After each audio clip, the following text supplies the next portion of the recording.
You know, niggas gotta get their priorities together. Got their mind on the wrong things, spending their money in the wrong way.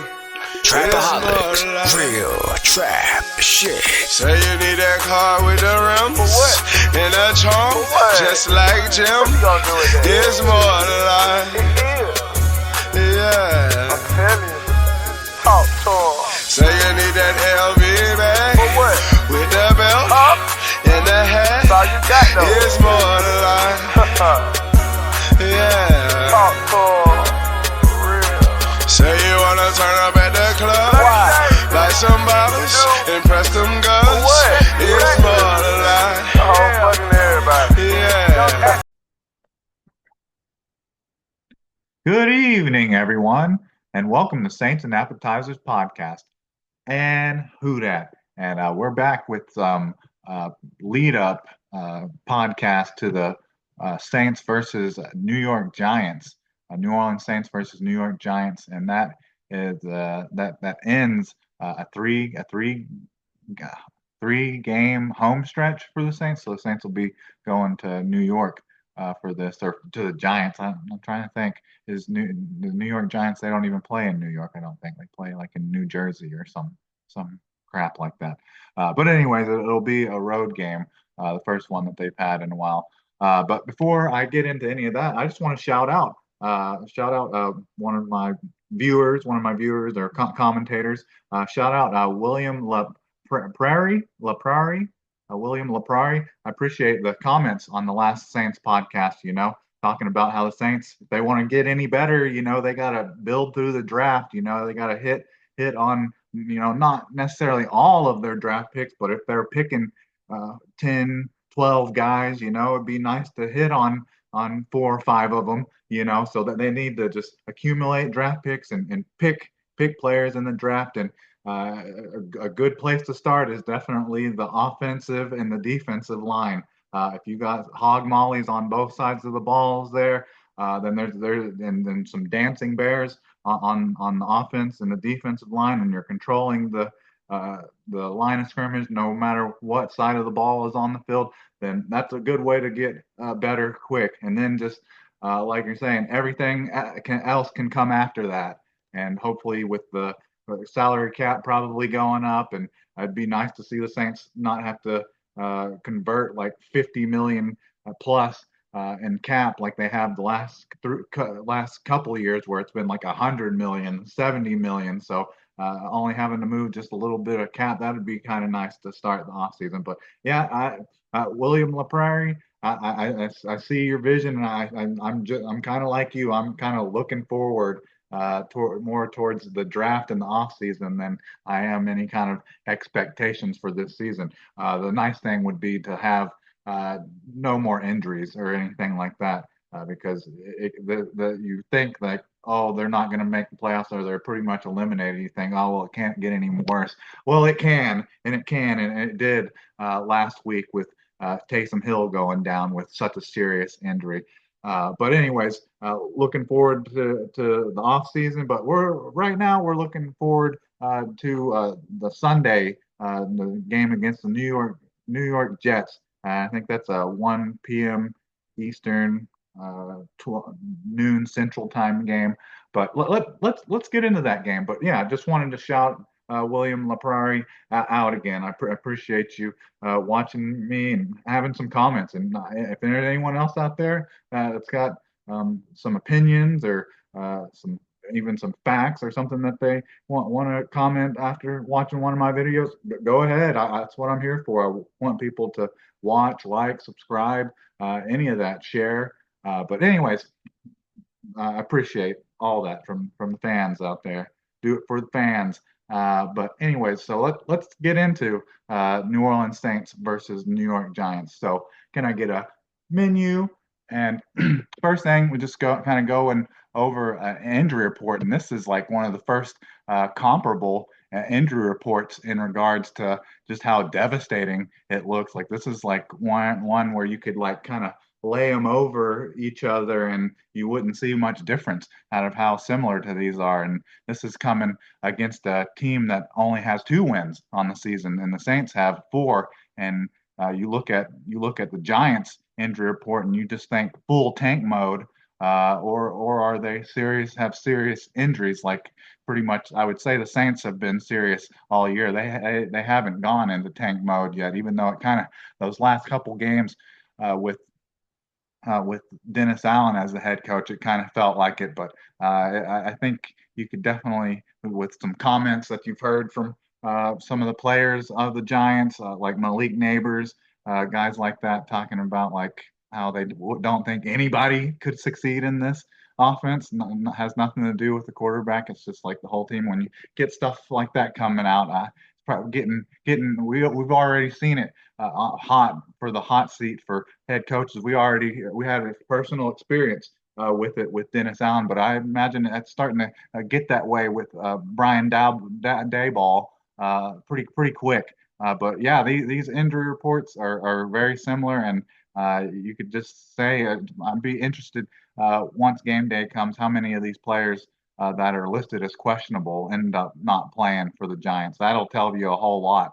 They almost won't be able to like hide it if the amount of players that they have questionable just end up not playing.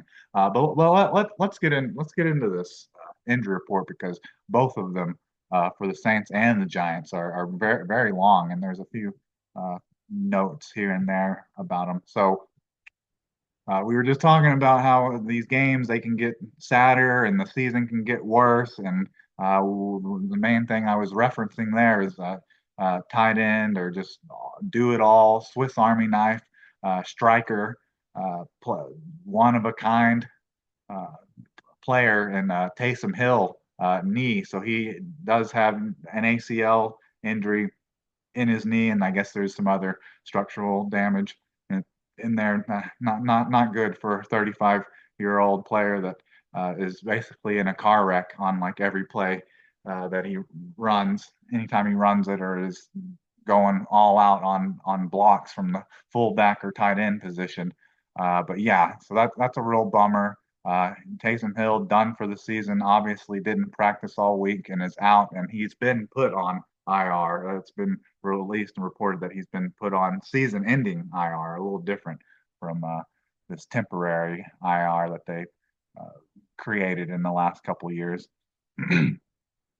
And then really one of the only surprises that kind of popped up on the injury report this week that was going to be kind of a disappointment if they didn't end up getting to play and just didn't expect and didn't see when they got hurt in the game against the Rams. But that was guard Cesar Ruiz. I guess he uh, was dealing with some concussion side effects or symptoms, I guess, after the Rams game, and so he didn't practice Wednesday.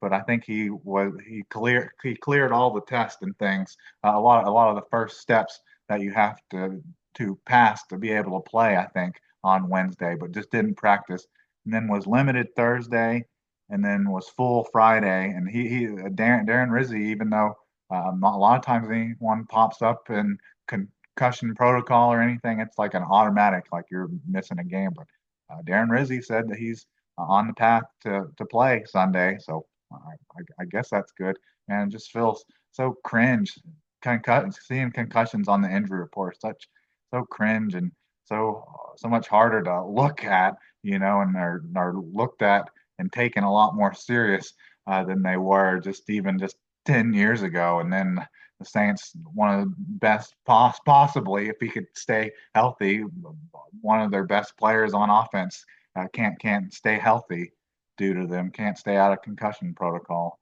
Chris Olave. So hopefully that's positive, and hopefully that doesn't end up affecting Cesar Ruiz anything long term. So you get that starting guard back, but then we were talking about how we lost some great players or players that we really like in the game against the Rams. Well, Taysom Hill wasn't the only player that went down. I mean, in the moment, your starting guard, Nick Salvaderi, who you traded up a couple of years ago to draft, and were hoping that he'd be a good option for possibly one of your starting guards. He got hurt in that game with a knee injury too, and he didn't practice all week. and is out, but hasn't been put on season-ending IR yet, like Taysom Hill. So I guess there's still some hope with what, just 5 games left that possibly he could come back. But I would like to see that. I want to see what these young players can do. So it's a real bummer when you're already losing, like maybe you're one of your most exciting players in Taysom Hill, but then you got young possible players with some potential also going out and not being able to see them. It just makes the viewing value of this season really low, and it just makes games really not very interesting or fun to watch.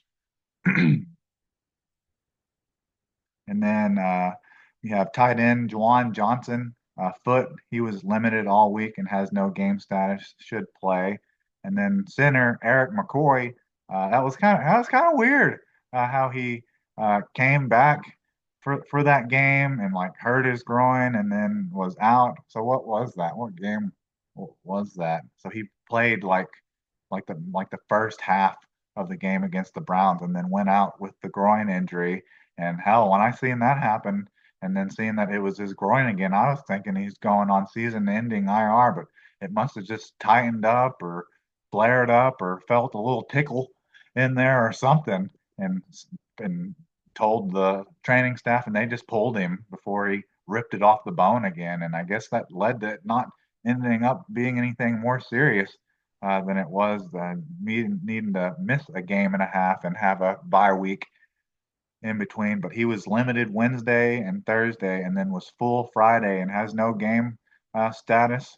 So I guess you'll be getting to see uh, your starting center, possibly one of the few keys to why this season has gone the way it has. So you'll get to see a Pro Bowl center and Eric McCoy. Hopefully he's able to play good and play and finish the game healthy would be nice, because that was scary in the Browns game, him just going right back out of the game like, oh God, he's hurt his groin again. Is it the same one or is it the other one? But uh, hopefully we get to see him. Hopefully he can finish a game. And then we have a wide receiver, Bud Memes. We were just talking about like Nick Saldary and wanting to see kind of what these young players can do. I'm a little bummed out by this, and I didn't mean to say that. I didn't mean to say I'm bummed out because his name Bum Memes. That happened. That was all natural, baby.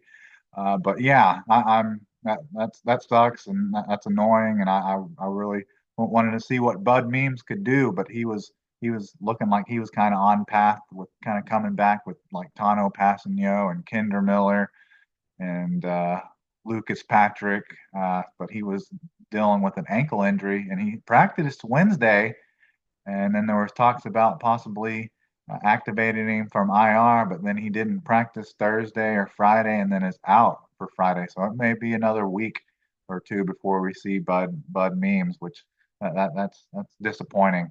Definitely would have liked to seen what he could do, especially seeing how the Saints have like no wide receivers right now. They're just old veterans and street free agents and veteran minimums. That's all they have at wide receiver right now. It'd be nice to see what some of the young prospects, the few that they have on their team, could do, but not this week. And then tight end Foster Murrow, shoulder, was limited Wednesday and Thursday, and then was full Friday, no game time status. And then you have a guard Lucas Patrick, calf, was limited Wednesday and Thursday, and then was full Friday and has no game status. But I think they still, just like Kendra Miller and Tano Passanio, I think those guys, they still need to be activated by free agents from IR. But I think we're expecting to see Lucas Patrick. So you'll have almost your starting offensive line there again, because you'll have who they started week one against the Carolina Panthers was from left to right. It was Talisi Fuaga, Lucas Patrick, Eric McCoy, Cesar Ruiz, and Trevor Penning. So you'll have your original starting five for this game if Lucas Patrick is good to go. So that should be interesting. Hopefully that, I mean, feels so meaningless now, but a team that's maybe given up or is in full tank mode like the Giants may get to see them get bullied even more than we would expected with a makeshift offensive line like they've had this year. All right, and now we have a D lineman, Tano Passanio, Achilles, who was full all week but is questionable. And Darren Rizzi said that don't expect to see him for this game, even though he's on the right path. That's kind of wild because he like tore his Achilles like in the off season and is already almost ready to play, which is wild. That'd be wild to see Tano Passanio, and then if he's actually like decent, would be wild to me. But yeah, I'm fine with them holding him out even just the rest of the season. Like at this point, like what's the point uh, in a season like this to rush back 4-8 and trying to rush back from an Achilles injury? So take your time, Tano Passanio. And then H, this injury report, it has this player listed as H. Like what does the H stand for? It's Tyron Matthews. So I don't understand what the H would stand for. Like an H back is kind of like a tight end, and a halfback is like a running back. But an H for a DB, I don't know exactly what that's supposed to stand for. But we have H, but we know safety or defensive back Tyron Matthews, who once again that's what's been Tyron Matthews like bugaboo like all year, that he gets like nicked or bruised or shook up in about half the games this year. But then it's like never anything serious, and then he's ready to go uh, next week. Like that, I don't know if that's annoying or if that's a good thing. But yeah, the the wheels completely came off the defense last week when Tyron Matthews went out in the game in the second half against the Rams, like he's done several times this year. He plays and looks pretty good, and then takes a big hard hit, or even is the one laying the big hard hit on someone, and then he can't come back in due to a bruise or a pulled muscle or something. But then next injury report or next game rolls around and he's good to start. I don't know. That's a sign of that's kind of like a sign of injury, but or not injury, but a sign of age. Can't stay healthy. But a lot of times that's stuff that keeps you out like multiple games, not just shook up. He's just been getting kind of shook up. He's easily shook. I don't like saying that about the honey badger. He's easily shook nowadays for some reason. I would probably point to age if I was to point to anything about that. But yeah, so H, safety, defensive back Tyron Matthews, forearm. He's got a bruised forearm. Was full all week and has no game status. So we're expecting to see him probably get knocked out in the first half and then be ready to go next week. So that's good. But hopefully he can get like an interception or something to make make the watch value and the enjoyment and a little bit of excitement that might come from this game against the Giants and add to his total. And then we have a running back, Kendra Miller, hamstring, who was full all week and is listed as questionable, but he is expected to play. He's kind of like Cesar Ruiz with the concussion and some of these other players. Like we kind of knew that they're expected to play. And man, that's a we're hearing the like the back and forth between like Kendra Miller and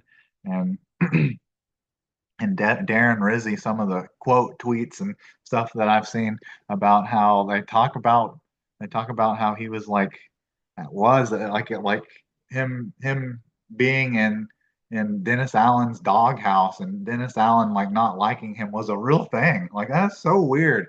Like that was actually something that goes on inside these locker rooms. That shows you how much I know about what goes on inside these locker rooms. That the coach is being a hater of possibly one of your most electric and exciting players on offense. I understand he can't stay healthy, but it seems like this last time before, on his way out the door, Dennis Allen put Kendre Miller on IR, even though it was just like a one game type of thing, and just like on his way out the door, like I'm just putting you on IR, like as a dick thing to do when we're wanting to see what these young players can do. But yeah, uh, Darren Rizzi calling him a dog. And uh, I think one of the quotes from Kendra Miller is like, "You see all these dogs out there, and you want to get let off the leash, and you want to bark a little bit." So I like that. He got that dog in him. He does. Kendra Miller, he does got that dog in him. He just needs to be able to stay healthy. It would be really nice. And I need that. I need something like that after Taysom Hill is done for the season, or maybe his career. We need some electric runs and see a couple uh, 10, 15, 20-yard runs ripped off, not just in this game, but the rest of the season. And hopefully he can have a healthy stretch. That'd be awesome if Kendra Miller could stay healthy for 5 game stretch. And then we have a linebacker, Pete Warner, still dealing with that hand, but didn't seem to affect him too much last week. Was full all week and has no game status designation. So, I mean, nothing really new with the Saints injury report. You know, it seems to be getting a little bit shorter at times because players are just your starters and key players they're just going on IR, so they're just not showing up anymore. On the list, so you don't have like 15 players on there like you did earlier in the season. A lot of those guys they're on IR now. This list hopefully will. I know it's a kind of a crappy way and reason to say. I hope it gets a little shorter, but it might get a little bit shorter once Taysom Hill isn't on here anymore and isn't officially on IR. So Taysom Hill won't be on here anymore, and hopefully there aren't any more added after this game. Hopefully, no one gets seriously hurt in this meaningless game against a horrible Giants team. But now let's get into the Giants injury report here. That it's really long and there's quite a few. I don't even know the Giants all that well, their roster all that well, but I noticed some of these names are definitely some starters, and some of them are players that like they practiced all week or practiced Wednesday and Thursday and then just showed up on the injury report on Friday and are listed as questionable. And that just seems like full tank mode. We're not even trying to hide it. We need a franchise quarterback. We need a top 3 pick type of movements and actions to me. But let's get into it because it's long too. So they have defensive back Tay Banks ribs didn't practice all week and is out, and I think he's like a nickel or a corner or nickel or a dime player for them. So he's essentially a starting defensive back for them, I do believe. And then you have offensive lineman Jermaine Illuminor, quad, didn't practice Wednesday, but was limited Thursday and Friday, and then is listed as doubtful. And he's a starting offensive line for them. And then another offensive line, Evan Neal, hip, didn't practice Wednesday and then was limited Thursday and Friday and is listed as questionable. And I think he's a starting offensive lineman for them as well. Kind of similar to what the Saints kind of been dealing with, is the beat up offensive line. And then you have defensive lineman Raheem Nunez Roches, neck and shoulder, didn't practice all week and is out. And I believe he is a starting defensive lineman for them. And then linebacker Bobby Okereke, back, didn't practice all week and is out. And there's you starting linebacker for them. So a good number of starters right there. What is that? That's like 5 starters right there that may not play. And then you have defensive lineman DJ Davidson, shoulder, limited all week, listed as doubtful. And then I guess this will be their starting quarterback, Tommy DeVito, Tommy Cutlets. This will be their quarterback. He didn't play last week.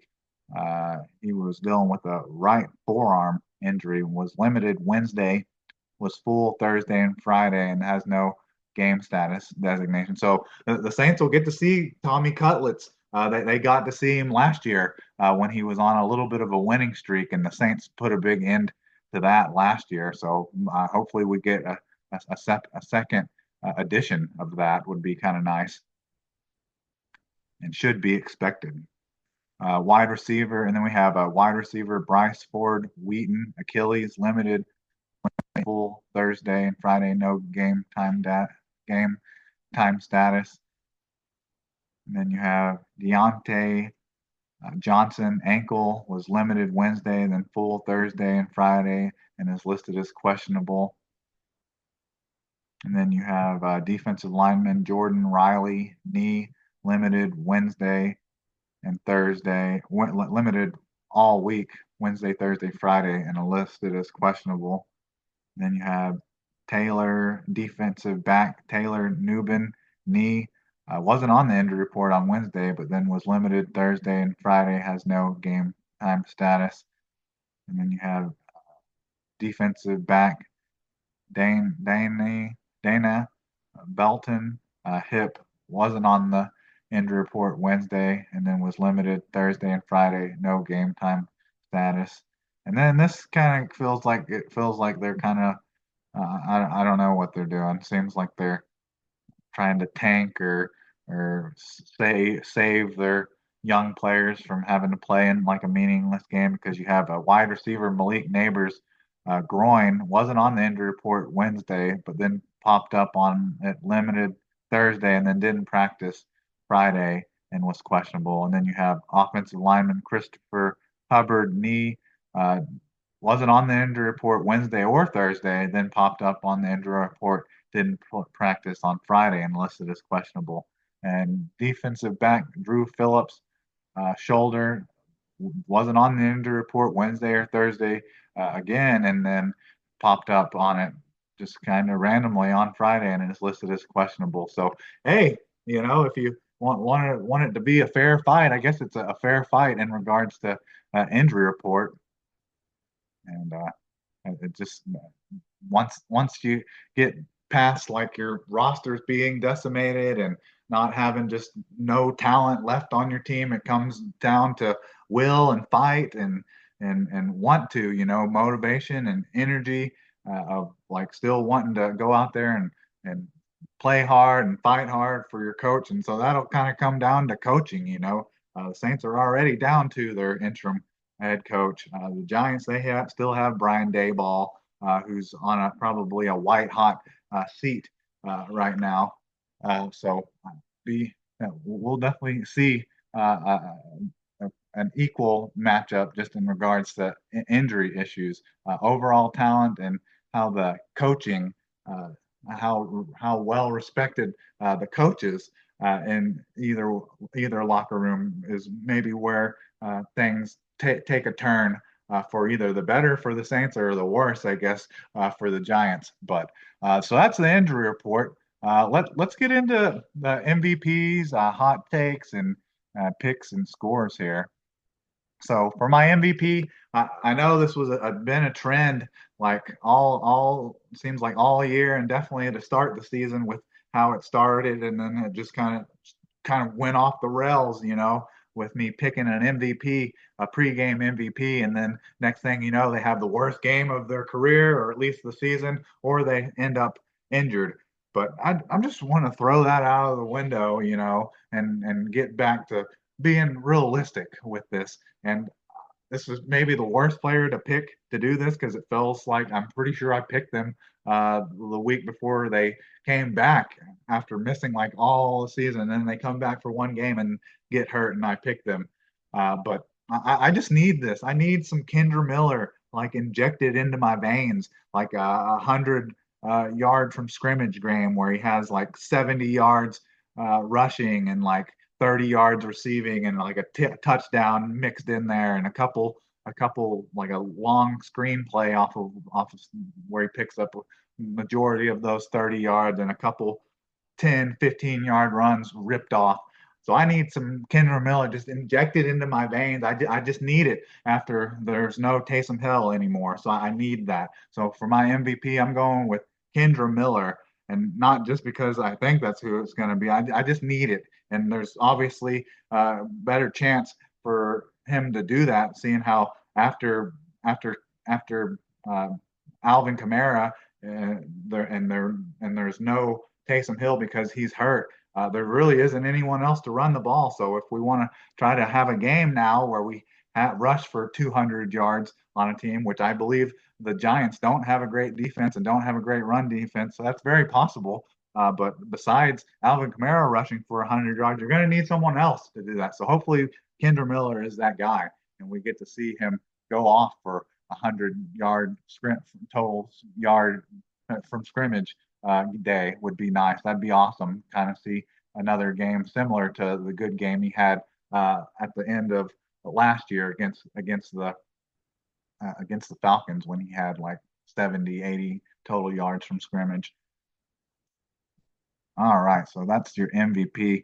And now my hot take for this game is I just think it's going to be kind of like a meltdown, like I think the the New York Giants, I think they've already kind of quit. The rosters quit on Brian Dayball, Ozempic, Wegovy, Dayball, the skinny looking Dayball, drug addict looking Dayball. That they were better when he had some more meat on him, kind of like Ozempic and Wegovy, Zion Williamson. Like he was good last year before he slimmed down and got a beard, and now that he's been hurt for so long and is listed as like indefinitely. I can't tell if he's just gotten fat again or if his beard has just gotten bigger. But I think the Giants are just going to get clowned in this game and basically just not even hide that they're trying to tank. So that's kind of what my hot take for this game is, and I think that's going to lead to the Saints getting like a special team score or a score on defense. And I don't think the Saints have had. I'm trying to think if the Saints have had a pick six or a strip sack return for a touchdown this year. I think just with how everything is falling down around the Giants, even though it was kind of the same thing for the Saints, I think that's going to lead to some some really bad plays for the Giants in this game. So like strip sack return for a touchdown, a pick six. I'm trying to think. I think the Saints have had like a punt return for a touchdown and maybe blocked uh, another one, blocked a punt, and it ended up in the end zone and ended up just being a safety. But I don't think the Saints have scored on defense this year. So even just a strip sack or a pick six or a blocked punt that's recovered in the end zone, something like that is going to just kind of be kind of the um, last pages of Brian Dayball and how his team just completely just got uh, flipped upside down, got flipped in this game by a Saints team that's not really on paper and injury report. It shouldn't be much better. All right. And then my picks and scores should kind of be like obvious. With just the hot take kind of bleeds over into the picks and scores. So obviously, hopefully if the Saints are getting blocked punts recovered for touchdowns or strip sacks or pick sixes where they're scoring on defense, hopefully that leads to the Saints winning some games this year. Even though looking at some team stats at the end of the games, you see games where it looks like Derek Carr had a great game, or the Saints rushed for 200 yards and had the ball for the majority, one time of possession, and had more first downs and plays. And then next thing you look at the score, and the Saints still lost. So even if it does look like the Giants are in full tank mode and the Saints make some really wild plays and they're just terrible plays for the Giants, if they still somehow don't the Saints don't win those games, that'll be very Saintsy. That'll be very Saintsy and not something we haven't experienced before. But I'm expecting the Saints to roll past the Giants. I think it's going to be kind of like the Browns game a couple of weeks ago, where it was tied at halftime, or maybe the Saints just have like a one score lead, like a 3 point lead, and then something's just going to click in the Giants. Maybe they gave all the effort that they could in the first half, and once maybe one play doesn't go their way, they have a bad turnover or Brian Dayball, Ozempic Dayball tries to go for a play on fourth down and doesn't get it. Then just everything just kind of topples over onto them, and they just get kind of blown out in the second half, kind of like how the Saints scored what, like 21 points. They scored like 21 points in the fourth quarter against the Browns a couple weeks ago. Like, yeah, it was tied 14-14 going into the fourth quarter, and then the Saints scored 21 points. So I think it's going to be kind of like that. Maybe closer than people expect, and be a bit of a nail biter like in the first half. But then I feel the Saints are going to just roll over them and blow them out in the second half. So I have the Saints winning, and I have them winning kind of a similar score to that. I think the score in that Browns game was 35-14. I see 31-17. Maybe the Saints won't score quite as much, as many points in this game, and won't be able to run the ball quite as well as they were able to against Taysom Hill. Were able to with Taysom Hill.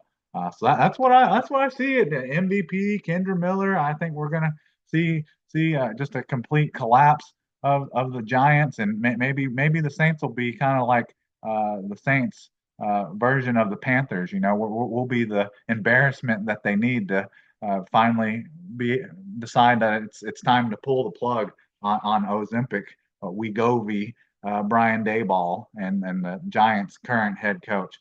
But anyways, I think that's about all I have for you. I'm excited for this game, even though whether they win or lose, it doesn't really matter at this point now. With like one or two more wins, the Saints will have pretty much messed up their draft positioning or chances of getting a top 5 draft pick, anyways. So at least if it's interesting, would be nice, and just enjoyable to watch. You know, not so painful to watch. And hopefully Kendra Miller can add that to it. And who knows if the Buccaneers and the Falcons, they all lose, or it'll feel like we're digging ourselves back out of our grave, digging ourselves out of our grave. So you just never know until the Saints are officially eliminated or have 10 wins on this or 10 losses on the season. There's no guarantee, there's no sure thing when it comes to the NFC South. But anyways, I think that's about all I have for you. So who dat? And can I get a check, please?